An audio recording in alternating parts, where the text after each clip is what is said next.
G'day battlers, and today we're doing some Voyager Cup battles up against Krisader and Militime9458 later on in the video. Now if you want to check out my team, it is in the description below, as well as my opponent's teams, but Krisader actually doesn't have a team. They're just going Open Great League trying stuff out.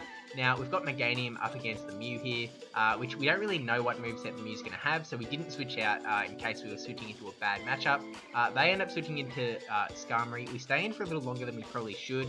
Now Azumarill versus Skarmory isn't the best matchup to be in. Like, it's not as hard of a counter as like Azumarill to Altaria, and we get hit with a Flash Cannon, which is definitely not what we want to get hit with, so we end up going for the Hydro Pump to kind of like even the scales a bit, throw it way back into our favour, and we do land it, which is definitely fantastic. So we're going to shield up this Sky Attack, and then we should be able to just bubble down the Skarmory. And I did just build a, basically the standard meta team. That's what I'm running in this video. So we're running the Azumarill Registeel core. We've got Meganium in the wildcard slot, which is probably like, I think they're going to be the most popular 3 Pokemon in like every team. So yeah, we're running the basic meta line in this video, but we'll see how it goes. Now we throw the Ice Beam onto the Shadow Gardevoir, and you'll immediately notice that that Gardevoir is not running Charm. That was a mistake on their part, and then this is the second video in a row where the opponent has brought in the wrong Pokemon, wrong moveset. So yeah, obviously they should have Charm, but these just kind of happen every now and then. So we bring in the Registeel, tank the Shadow Ball, which is like, does a little more than your average Gardevoir Shadow Ball because of that obvious because of the Shadow boost, the 20% attack boost, and we switch into Meganium to catch the possible move from Mew, because we're thinking, well, if they want to throw it on Registeel, they probably won't want to throw it on Meganium, and it's actually the Solar Beam, which we do resist luckily, and we're able to bind it down. So definitely, and then we're able to throw the Frenzy Plant onto the Gardevoir, and that is GG's there. So definitely lucky taking the Solar Beam on the Meganium, although I guess Meganium was able to clean up the game anyway, so I guess it didn't really matter. Registeel could have got wiped out, and then Meganium would have been able to clean up the Mew with the Frenzy Plant and got rid of the Mew. Got rid of the Gardevoir at their back. So we have Alolan Marowak up against the Cloyster there. Not really sure. I checked a lot of these matchups, but that is one that I actually forgot to check, so it's one I'll have to check after this video to see who wins. But they did end up switching out to Scrafty, and we switched into Azumarill, because Azumarill not going to care about the power up punches and foul plays either. They're not really going to care about any of Scrafty's moveset. So just going to Ice Beam down. Not really sure how tanky Scrafty was, although I did actually make a video about Scrafty in the Open Great League, also in the Rose Cup, so I will link to that up there. The second half of the video is on Open Great League, I'm pretty sure. Now just bubbling down, it is actually an interesting pick. You might want to bring it in as your Gen 5 Plus slot, because there isn't too much in that Gen 5 Plus area that you might want to bring in. So Scrafty definitely could round out your team if you still need a fighter at that point. You've filled all your other slots and you need a fighter, could be the way to go. Now we throw the Hydro Pump on this Cloyster, just assuming that Hydro Pump is going to be better than throwing the Ice Beam, because it is that Water-Ice typing. So neither move is going to be great, but Hydro Pump should do more damage, I think. Should have a better damage to energy ratio. And we're actually able to also land a Clutch Ice Beam before we go down, which is definitely fantastic for us. So Len actually getting a shield, definitely fantastic there. So maybe they were scared of a Hydro Pump. And double lucky for us, they throw the energy. So they've wasted the Icy Wind on taking the Azumarill down. I guess they were hoping that they might have been counting, knew that we were going to get that Ice Beam off, hoping to get it off before we did. But unlucky for them, we're able to bring in the Alolan Marowak, to charge up a little bit more energy, and then switch into the Victreebel. Shadow Victreebel, so it's going to take even more, 20% more damage for being a Shadow Pokemon. And then also going to be very weak for these Fire Spins, so we threw the one Bone Club and it got shielded up, and then throwing another Bone Club just to seal the deal. Not really sure that we needed to do that, because it means we probably should have just Fire Spin down, but actually in comes the Cloyster, and we are able to get a Clutch Bone Club off anyway, so I guess it didn't matter either way. I don't think it was the right play, although the Razor Leafs were definitely adding up, even though we had the fire typing, but GG's, that's how it goes sometimes. And then going into the third battle, we've got Charizard up against Galvantula. Now, immediately I was like, oh heck, Volt Switch, this is doing a lot of damage, we have to get out of here. I kind of neglected to remember the fact that Galvantula has the sub-bug typing, and Charizard actually wins that matchup as long as Charizard invests one shield. So one shield and Charizard wins just straight Dragon Claw. Not even going for the Blast Burn, but just straight Dragon Claw, and you are able to take out the Galvantula. If one gets shielded and land another Dragon Claw, you take it out. And you don't come out with lots of health, but you do come out pretty like solidly. Like I don't think it's, pretty sure it is not IV based. I don't think it's a breakpoint that's going to change it. But yeah, now we have Registeel throwing the Flash Cannon. Does get shielded up by the Galvantula, so he's got no more shields. Kind of, I think we didn't shield here because there was no chance we were going to get to another Flash Cannon before they Volt Switched us down. So let it go down, and then we're like, oh yeah. I think now we bring in the Charizard, going, oh hang on. By this point, I'd realised that it was the bug typing. Fire, obviously going to do very nicely. Do have to shield up a charge move here, but that is a-okay.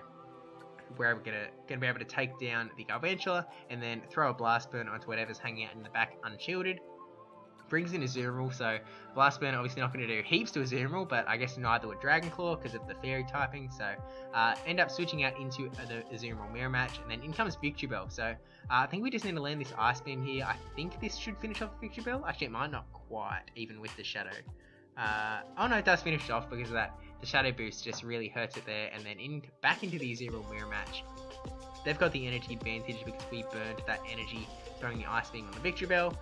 Get hit by a Hydro Pump, but we are going to be able to get to another Hydro Pump to throw back at the Azumarill, so this will definitely... We've got Charizard in the back, which isn't going to do great up against Azumarill, so we're kind of hoping that they somehow like try and farm us down and then we get an Ice Beam off or something, and then throw a charge move, but yeah, it's not looking great for us. Ice Beams us away. In comes Charizard, and we are not going to be able to get not even a Dragon Claw onto the Azumarill before it bubbles us down, so that is GG's there, so thanks for the battles, Krisader. Now up against Militime9458, one of the people who supported me on Patreon, so thank you very much for that. And again, his team will be in the description below, so definitely check that out, so you kind of know what we're playing with. Now going Toxicroak up against Dewgong. In the first three, because we were just up against Open Great League, we were kind of like, hey, we'll just kind of stick to the basic meta, Meganium, Registeel, Azumarill for the most part, and now we're going to kind of explore the rest of our team now that we're up against like another actual team. So throwing the Sludge Bomb onto the Mantine, which doesn't do tons of damage. Bringing the Meganium, knowing that he is the Water Flying typing, so it isn't going to be great, but Frenzy Plant will still do a nice chunk of damage, and I think would take out Mantine at this health range. It does burn the shield, and then expecting this to be an Ice Beam, like making us think that it was just a Bubble Beam, throwing the Ice Beam to take us out, but it was just a Bubble Beam, so unfortunately we were got in that regard. Throwing the Frenzy Plant, hoping to take out the Mantine now. Burns both shields, so really wants to get another Bubble Beam off, or maybe going for the Ice Beam now, but shielding up again, think it's going to be the Ice Beam. That's another Bubble Beam, so I got wrecked there, to say the least. Throwing the Frenzy Plant, which is now like double or triple debuffed up against the Dewgong, which is like, it's super effective, but it does not take it out by any means. Bringing the Toxicroak to just eat up the Icy Wind, or the presumable Icy Wind. It does take us out there, and then we're kind of hoping that we'd be able to get a Mud Bomb off, but no such luck. And then simultaneous KO with the Meganium and Dewgong, so we've got Registeel to finish off the game for us, and up against Whiscash. So Whiscash obviously is going to do very well up against Registeel, but you know, we can hope.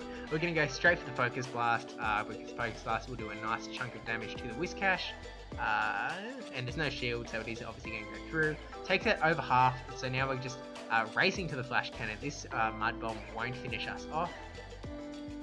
Yeah, we're able to survive that one, and then going for the Flash Cannon, actually switching out into Mantine, which gives us a much needed extra few lock-ons to be able to get to this Flash Cannon. So throw it the Whiscash, you're like, oh, have we got it? Have we got it? Have we got it? No, he hangs on by a sliver of health. GG's. Definitely the Mantine switch in could have brought us back into the game, but unfortunately just didn't work out for us. So now we've got Alolan and Marowak up against Scrafty, and as we saw earlier in the video, this is not a matchup we really want to be in. So we switched into Meganium after charging up a little bit of energy. They were charging up a little bit of energy and bringing Cresselia. Cresselia, I wish I had a Cresselia. So many attempted trades, so many failed trades to get it under 1500. Throwing the Earthquake, thinking Earthquake would be better, but Earthquake is not the better move to go for. Way better to go for the Frenzy Plant, and you'll see that right here. Does easily, you can just see by that damage difference. Frenzy Plant is the way to go. Less energy, just more efficient.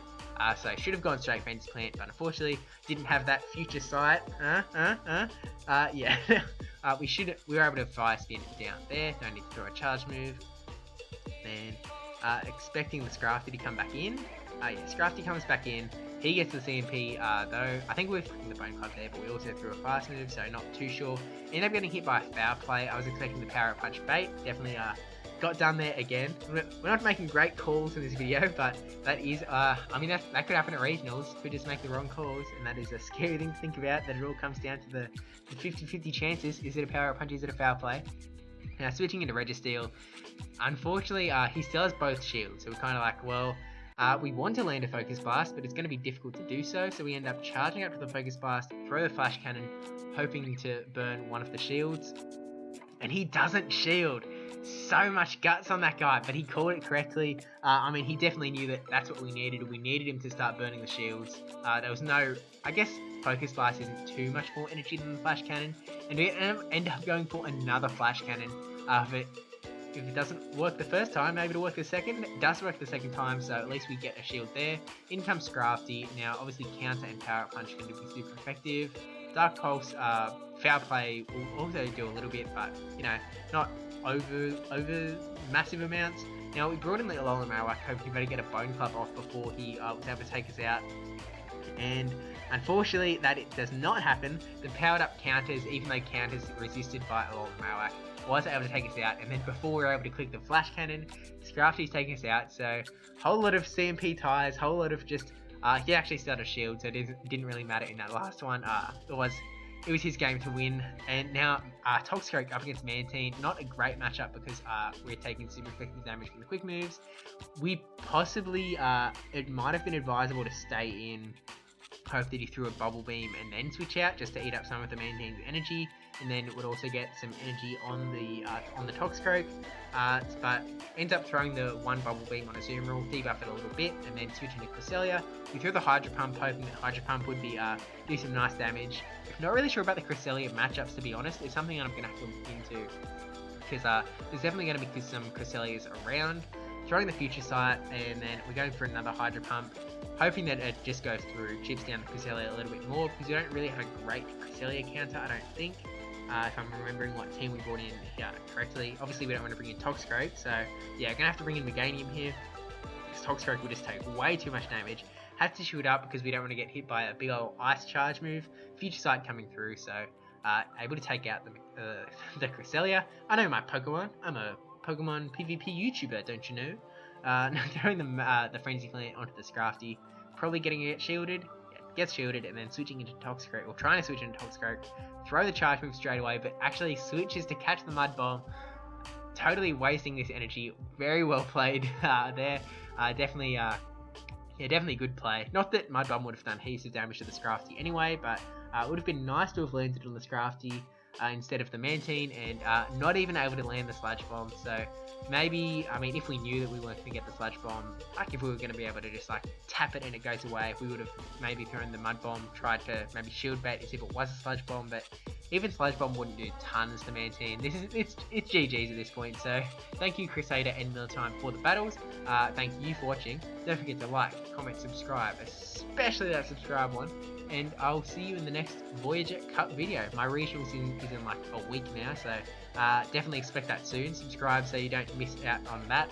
I'll be posting up like as soon as I can, like, you know, probably 24-hour turnaround, maybe 48-hour turnaround. It'll be up very quickly, and Scrafty takes us out with the Power Punch. Not quite one more counter, but yeah, GG's there. So yeah, don't forget to subscribe though, because we are getting pretty close to that 1,000 subscriber mark. We're like 80 away at this point, which definitely exciting, getting to 4 digits. But yeah, I guess thank you to my patrons, Mealtime9458, and for the battles, brajSF, NegativeBen10 and NotRandyN3wman for supporting the channel. Really appreciate. I know my English. I promise. And yeah, I'll see you guys in the next Voyager Cup video. See you then.